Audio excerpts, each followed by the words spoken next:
Infinix Note 40 Pro মার্কেটে launch হওয়ার পর থেকে এক প্রকারের ঘুম হারাম হয়ে গেল।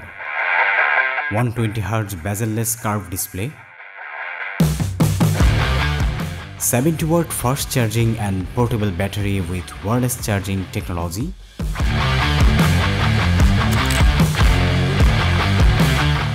সেই সাথে মিড রেঞ্জে ফ্ল্যাগশিপের ভাব।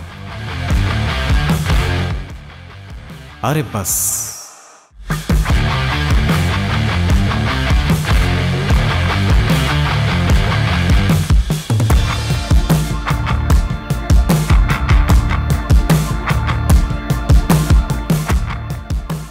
ইনফিনিক্স তাদের নোট 40 সিরিজের এই মোবাইল দিয়ে প্রমাণ করে দিল ভাব শুধু অ্যাপল স্যামসাংয়ে নিতে পারে না, নিতে পারে ইনফিনিক্স নোট 40 প্রো এই বাজেট ফ্ল্যাগশিপ কিলার মোবাইল ফোনটিও।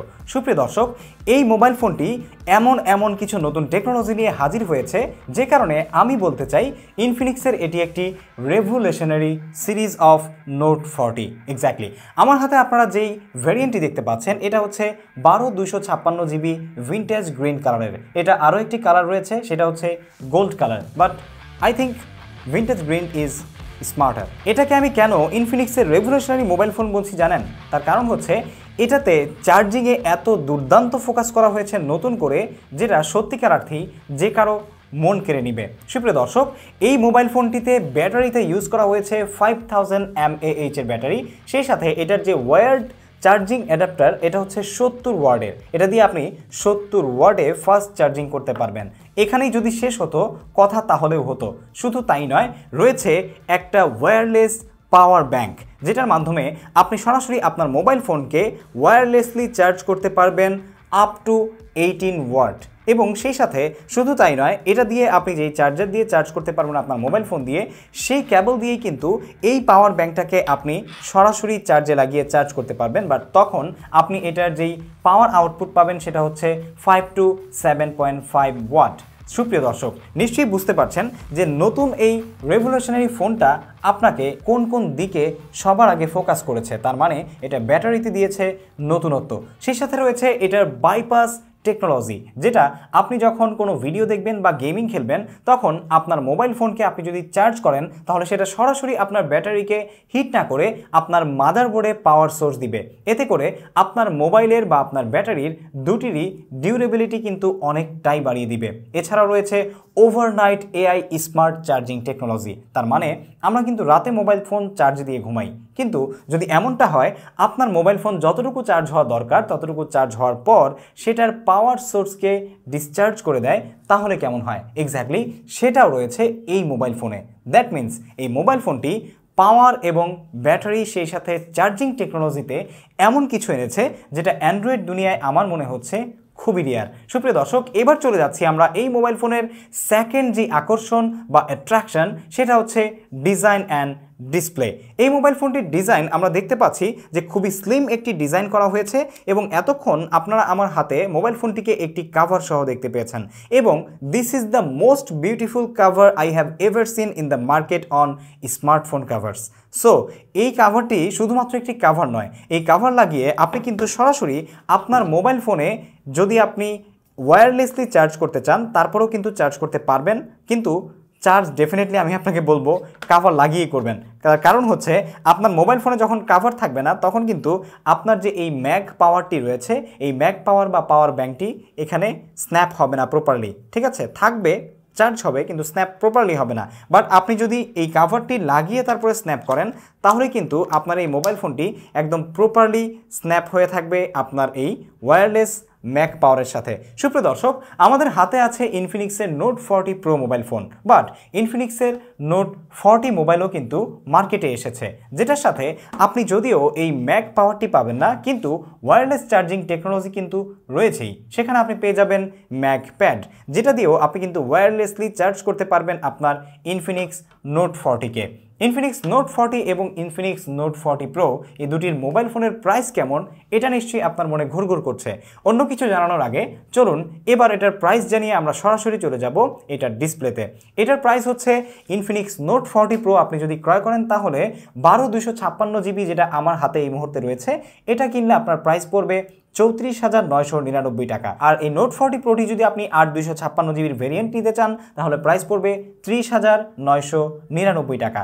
সেই সাথে আপনি যদি নোট 40 মোবাইল ফোনটি ক্রয় করতে চান বা পারচেজ করতে চান তাহলে সেক্ষেত্রে আপনার প্রাইস পড়বে 26,999 টাকা। সো আপনি কোনটা বাছাই করবেন পুরো ভিডিও দেখে অবশ্যই কমেন্ট করে জানাবেন। সো প্রাইসের পরে এবার চলুন এটার ডিজাইন নিয়ে আলোচনা করা যাক। এখানে আমরা পেছন থেকে দেখতে পাচ্ছি যে এই মোবাইল ফোনটিতে পেছনে ইউজ করা হয়েছে ভিগান লেদার, যেটা আমরা আমাদের হাতে ভিনটেজ গ্রিনে দেখতে পাচ্ছি, খুব গ্রেট লুকিং দিচ্ছে আমাদেরকে। সেই সাথে উপরে রয়েছে এটার ক্যামেরা বাম্পার, যেখানে 3টি ক্যামেরা বাম্প করা হয়েছে, সেই সাথে ফ্ল্যাশ লাইট রয়েছে, আর এখানে সামনেও ফ্রন্টে ফ্ল্যাশ লাইট রয়েছে। আর সেই সাথে আমরা যদি মোবাইল ফোনটির নিচের দিকে চলে আসি তাহলে এখানে আমরা দেখতে পাচ্ছি ইউএসবি টাইপ সি পোর্ট, সেই সাথে ডান পাশে সাউন্ড বাই জেভিএল এর যে স্টেরিও স্পিকার ইউনিটের সেটা একটা অংশ, আর আরেকটা অংশ রয়েছে মোবাইল ফোনের উপরে। সেই সাথে আমরা এখানে ইউএসবি টাইপ সি পোর্টের বাম পাশে দেখতে পাচ্ছি একটি সিম কার্ড স্লট, যেখানে আপনি ডুয়েল ন্যানো সিম কার্ড ইউজ করতে পারবেন। এবং ডান পাশে আমরা চলে আসলে দেখতে পাচ্ছি যে আমাদের একটা পাওয়ার বাটন এখানে মোবাইল ফোনে রিচ করতে পারছি, যেটা হাতে খুবই সুন্দরভাবে রিচ করছিল। যদি মিডিয়াম হাত হয়, তবে খুব বেশি ছোট হাত হলে তখন একটু কম বেশি হতে পারে আপনার কাছে। তার উপরেই রয়েছে একটি volume up and down button, আর উপরে রয়েছে আইআর ব্লাস্টার টেকনোলজি, যেটার মাধ্যমে আপনি রিমোট কন্ট্রোলিং খুবই সুপার পাওয়ারফুলভাবে করতে পারবেন। এবং উপরেও জেবিএল এর যে সাউন্ড রয়েছে সেই সাউন্ডের একটি স্টেরিও ইউনিটের আরও একটা অংশ রয়েছে। এরপরে চলে আসি এটা ডিসপ্লেতে। এটা ডিসপ্লেতে ব্যবহার করা হয়েছে 6.78 ইঞ্চের 3D কার্ভ অ্যামোলেড ডিসপ্লে, যেটাতে 120 হার্জ রিফ্রেশ রেট আপনি পেয়ে যাবেন। সেই সাথে এটাতে রয়েছে ইন ডিসপ্লে ফিঙ্গারপ্রিন্ট, যেটা সত্যিই খুবই দুর্দান্ত এবং রেসপন্সিভও আমার কাছে মনে হয়েছে, কারণ যতবারই আমি ফিঙ্গারপ্রিন্ট দিতে গিয়েছি ততবারই খুবই রেসপন্সিভলি এটা কাজ করেছে এবং কখনোই আমার কাছে মিস করেছে এমন কোনো কিছু আমি ফিল করিনি। সেই সাথে এই ডিসপ্লেতে আপনি কিন্তু খুব ভালো পরিমাণের আসলে ব্রাইটনেস পেয়ে যাবেন, যেটা ইনডোরে এবং আউটডোরে আপনাকে বেশ ভালো রকমের আসলে এক্সপিরিয়েন্স দিবে। কখনোই এমন মনে হবে না যে ডিসপ্লেটা কোনো দিক থেকে কমতি রয়েছে। 6.78 ইঞ্চের এই ডিসপ্লের সাথে মোবাইল ফোনটিকে আপনার একটু দেখতে বড় মনে হলেও ওজন কিন্তু খুব বেশি নয়, মাত্র 190 গ্রাম। 190 গ্রামের এই মোবাইল ফোনটির যে থিকনেস সেটা হচ্ছে 7.75 ন্যানোমিটার, যেটা সত্যিকার অর্থেই আপনি যখন আপনার হাতে নেবেন তখন আপনাকে কিন্তু দুর্দান্ত রকমের একটা স্লিম ফিল দেবে। এবার চলুন এই মোবাইল ফোনটির যেই ডিভাইস স্পেসিফিকেশন আছে সেই জিনিসগুলো জেনে নেওয়া যাক। তার মানে এর নাড়ি ভুঁড়িতে কি ব্যবহার করা হয়েছে। এই মোবাইল ফোনে যে প্রসেসর ব্যবহার করা হয়েছে সেটা হচ্ছে মিডিয়াটেকের হেলিও G99 এক্স্যাক্টলি। এটা আপনাকে এই 30-35 হাজার টাকা দামের বাজেটের ফোন হিসেবে হয়তোবা একটু ডিসঅ্যাপয়েন্টিং করতেই পারে, কিন্তু তারপরেও এটা রয়েছে আরও কিছু দুর্দান্ত ফিচার যেগুলো হয়তোবা আপনাকে ব্যালেন্স করে দিতে পারে। সেই সাথে এটাতে যে অপারেটিং সিস্টেম ব্যবহার করা হয়েছে সেটা হচ্ছে XOS 14, যেটা হেলিও G99 এর সাথে মোটামুটি একটা ভালো কম্বিনেশন। বাট এই বাজেট রেঞ্জের মধ্যে আমার কাছে মনে হয়েছে যে এটার প্রসেসর এবং যেই অপারেটিং সিস্টেম দুইটাই যদি আরেকটু ভালো কম্বিনেশনের কোনো কিছু আনা যেত তাহলে মনে হচ্ছে একটু ভালো করা যেত। যদিও তারা এটাকে আসলে মিডিয়াটেকের হেলিও G99 এর আলটিমেট প্রসেসর বলছে। এর আগে আমরা হট 40 প্রো যে মোবাইল ফোনটা ছিল সেটাতেও কিন্তু আসলে হেলিও G99 দেখতে পেয়েছি। সেই মোবাইল ফোনটার দাম ছিল 20-22 হাজার বা 25 হাজার টাকা রেঞ্জের মধ্যে, কিন্তু এটা 35 হাজার টাকা আসার পরেও কেন এই মোবাইল ফোনটিতে আসলে হেলিও G99 ব্যবহার করা হয়েছে এটা আমার ইনফিনিক্সের কাছে প্রশ্ন।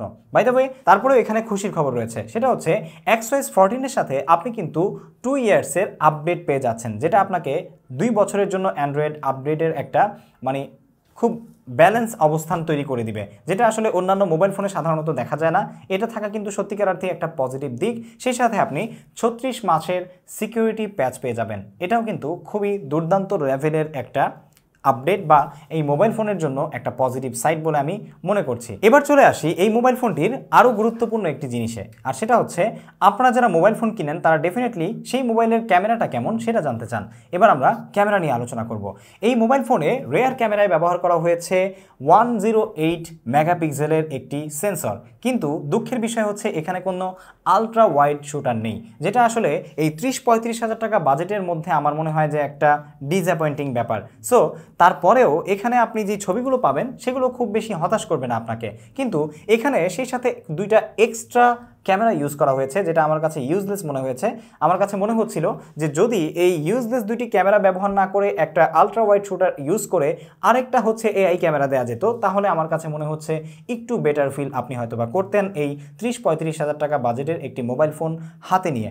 এরপরে ফ্রন্ট ক্যামেরা রয়েছে বা সেলফি ক্যামেরা রয়েছে 32 মেগাপিক্সেলের camera. By the way rear ক্যামেরায় কিন্তু আপনি সুপার জুম টেকনোলজিও পেয়ে যাবেন, যেটার মাধ্যমে আপনি কিন্তু বেশ ভালো জুম করে ছবি তুলতে পারবেন। যদিও সেই জুমে খুব বেশি একটা আপনি শার্পনেস পাবেন না, তবে বেশ ভালো ছবি কিন্তু দিয়ে থাকে, যেটা আমি আপনাকে এই মুহূর্তে আমাদের স্ক্রিনে দেখাচ্ছি।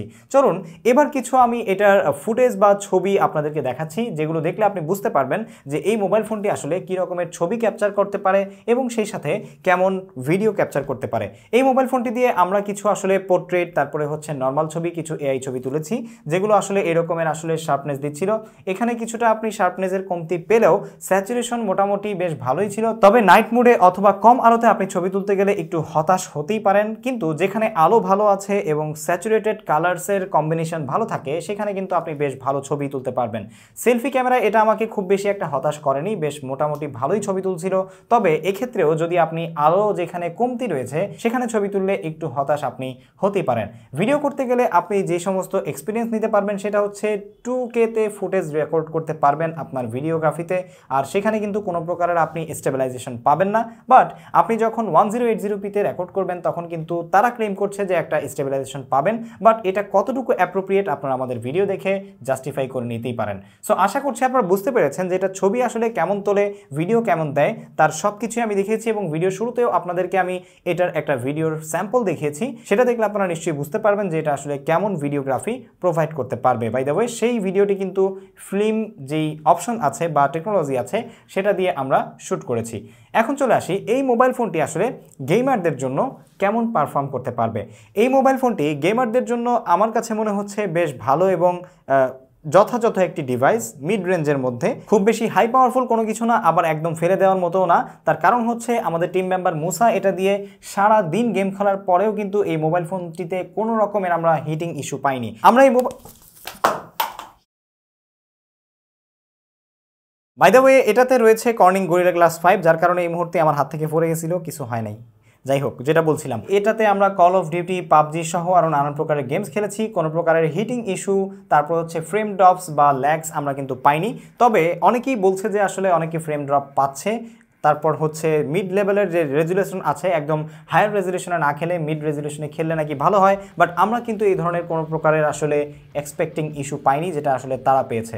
যাই হোক, সেই সাথে আমি আপনাকে বলতে চাই যে সারাদিন যদি আপনি এটাকে চার্জে দিয়ে একবার খেলতে চান, তারপরেও কিন্তু আপনি দিন শেষে 20% চার্জ আপনার মোবাইলের রিজার্ভ পাবেন। তার মানে সারাদিন যদি আপনি এটাকে গেমিং পারফরমেন্সে রাখেন, তারপরেও এটা বেশ ভালো ব্যাটারি ব্যাকআপ আপনাকে দিবে। আপনি যদি আসলে এটা গেমিং ছাড়া রেগুলার বা জেনারেল ইউজ করেন সারাদিন, তাহলে সেক্ষেত্রে আপনি একদিন না 1.5 দিনের মতো ব্যাটারি ব্যাকআপ কিন্তু পেয়ে যেতে পারেন। সো আই হোপ গেমারদের জন্য এই মোবাইল ফোনটি কিন্তু একটা ভালো ডিভাইস হতেই পারে উইথ কার্ভ ডিসপ্লে। আর এই ডিসপ্লেটার কারণে গেমিং এক্সপিরিয়েন্স আপনাকে কিন্তু আরও দুর্দান্ত লেভেলে নিয়ে যেতে পারে। সো আশা করছি আপনারা বুঝতে পেরেছেন যে ইনফিনিক্সের এই নোট 40 প্রো মোবাইল ফোনটি কতটা পাওয়ারফুল এবং সেই সাথে কতটা ইফেক্টিভ আপনার ডেইলি ইউজে, সেই সাথে যারা গেমার রয়েছেন এবং অন্যান্য যারা আসলে স্পেসিফিকেশনের দিক থেকে যারা ব্যবহার করতে চান, সবার জন্য কোন কোন পার্সপেক্টিভ থেকে কি হতে পারে সব কিছুই কিন্তু আমি বিস্তারিত এই ভিডিওতে আলোচনা করেছি। সো ভিডিও শেষে আমি আপনাকে কিছু জিনিস আসলে এখানে অ্যাডজাস্টমেন্ট করাতে চাই। সেটা হচ্ছে এই মোবাইল ফোনটি কিনতে গেলে হয়তোবা আপনাকে এটার যে প্রসেসর আছে বা এটার যে পারফরমেন্স আছে সেটা আপনাকে একটু ডিসঅ্যাপয়েন্টিং করলেও, এটাতে আপনার যে চার্জিং টেকনোলজি ব্যবহার করা হয়েছে, সেই সাথে ওয়্যারলেস ম্যাক পাওয়ার রয়েছে এবং সেই সাথে রয়েছে এটার যেই curve display, 3D curve display, এই দিকে তাকাতে গেলে আপনি রেগুলার ইউজে কিন্তু এটা সত্যিকার অর্থে আপনাকে ফ্ল্যাগশিপের একটা ভাব দিতে পারে। বাট যারা আসলে পারফরমেন্সে বা প্রসেসরের দিক থেকে, অপারেটিং সিস্টেমের দিক থেকে অনেক বেশি হাই পাওয়ারফুল এক্সপেক্ট করেন, আমি তাদেরকে বলবো go for up to 1 lakh, ঠিক আছে? তারপর আপনি সেটা এক্সপেক্ট করতেই পারেন। কিন্তু 35,000 টাকায় আমার কাছে মনে হয়েছে শুধু প্রসেসর ছাড়া এবং আলট্রা ওয়াইড শুটার ছাড়া এই মোবাইল ফোনটি কিন্তু একটা দুর্দান্ত প্যাকেজ হতে পারে এই ঈদে, এবং 2024 সালে এই সময় এসে আপনার জন্য খুবই স্মার্টলি হ্যান্ডেল করতে পারে এই স্মার্টফোনটি আপনাকে। সুপ্রিয় দর্শক, আপনার কাছে এই মোবাইল ফোনটি কেমন লেগেছে আমাকে কমেন্ট করে জানাতে ভুলবেন না। সেই সাথে আপনি এই ঈদে মোবাইল ফোন নিলে কোন মোবাইল ফোনটা নেবেন সেটাও আমাকে কমেন্ট করে জানাতে ভুলবেন না। যদি ভিডিও ভালো লেগে থাকে তাহলে অবশ্যই লাইক দিবেন, কমেন্ট করে জানাবেন কেমন লাগলো, সেই সাথে পরবর্তী পরবর্তীতে এরকম দুর্দান্ত সব ভিডিও পেতে আমাদের চ্যানেল সাবস্ক্রাইব করতে ভুলবেন না। ফেসবুক পেজ থেকে ভিডিও দেখলে ফলো করতে ভুলবেন না। Bye bye.